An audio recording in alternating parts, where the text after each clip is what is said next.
Shalom, kita bertemu kembali dalam penjelasan pelajaran firman Tuhan hari ini, Jumat tanggal 20 bulan Februari tahun ke-2026.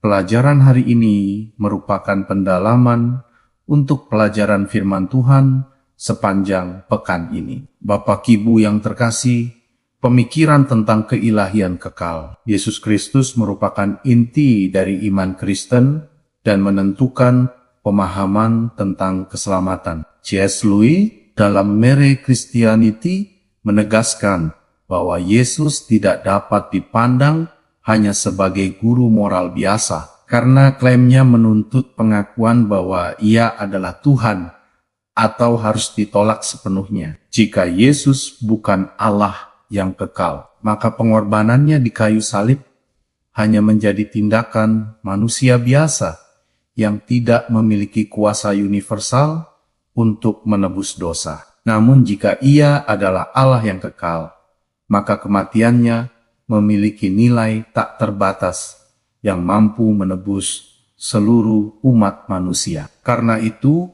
keilahian Kristus menjadi dasar mutlak bagi rencana keselamatan dan jaminan penebusan yang sempurna. Saudara sekalian, jika Yesus bukan pribadi kekal, tetapi makhluk ciptaan, maka banyak aspek penting iman Kristen akan kehilangan maknanya. Pengorbanan Kristus tidak lagi memiliki nilai ilahi yang cukup untuk mengalahkan dosa dan kematian secara menyeluruh. Keselamatan akan menjadi terbatas dan tidak memberikan kepastian hidup kekal, karena hanya Allah sendiri yang memiliki kuasa atas dosa dan maut. Selain itu, penyembahan kepada Kristus akan menjadi bermasalah secara teologisis jika ia hanyalah makhluk ciptaan. Oleh sebab itu, ajaran bahwa Kristus setara dan kekal bersama Allah,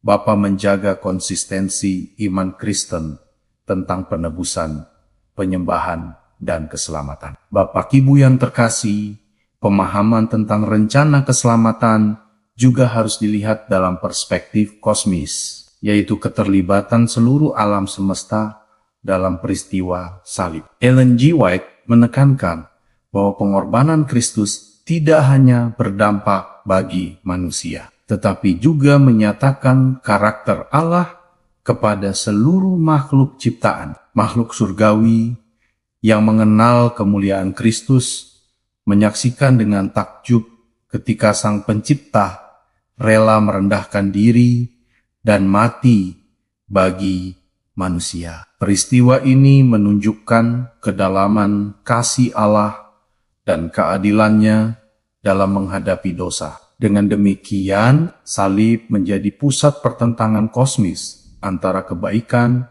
dan kejahatan, serta penyataan final tabiat Allah sebagai kasih. Saudara terkasih, jika seseorang tidak percaya bahwa Bapa dan Anak telah ada bersama sejak kekekalan, penjelasan dapat dimulai dari kesaksian Alkitab tentang hubungan kekal antara keduanya. Keberadaan kekal Kristus menunjukkan bahwa kasih Allah bersifat kekal, karena relasi antara Bapa dan Anak sudah ada sebelum penciptaan dunia. Jika pernah ada waktu ketika Bapa tanpa Anak, maka relasi kasih dalam diri Allah tidak bersifat kekal. Hal ini akan mengubah pemahaman tentang sifat Allah dan mengurangi makna inkarnasi sebagai tindakan kasih yang telah direncanakan sejak kekekalan. Oleh sebab itu, keberadaan kekal Bapa dan Anak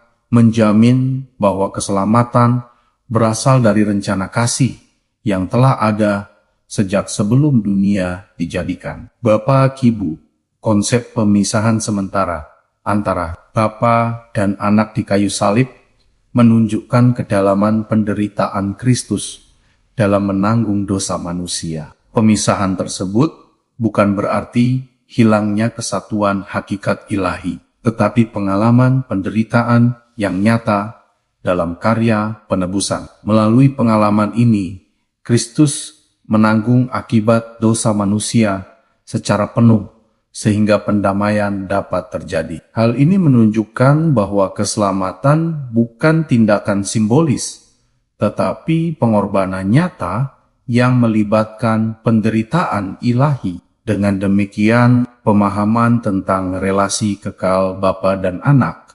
memperlihatkan betapa besar kasih Allah dalam rencana keselamatan. Saudara, secara keseluruhan, ajaran tentang keilahian kekal Kristus sangat penting karena menentukan makna salib, keselamatan, dan karakter Allah. Tanpa keilahian Kristus, rencana penebusan kehilangan dasar teologisis dan kuasa penyelamatannya, keberadaan kekal. Kristus menegaskan bahwa Allah sendiri bertindak untuk menyelamatkan manusia dan memulihkan hubungan dengan ciptaan. Pemahaman ini menuntun orang percaya untuk menghargai salib sebagai pernyataan kasih Allah yang tertinggi. Oleh karena itu, pengakuan akan Kristus sebagai Allah yang kekal menjadi fondasi iman Kristen dan pusat pengharapan keselamatan. Bapak, Ibu, saudara-saudara yang diberkati Tuhan, sampai di sini penjelasan pelajaran firman Tuhan untuk hari ini. Sampai bertemu pada pelajaran yang berikut. Tuhan memberkati kita semua.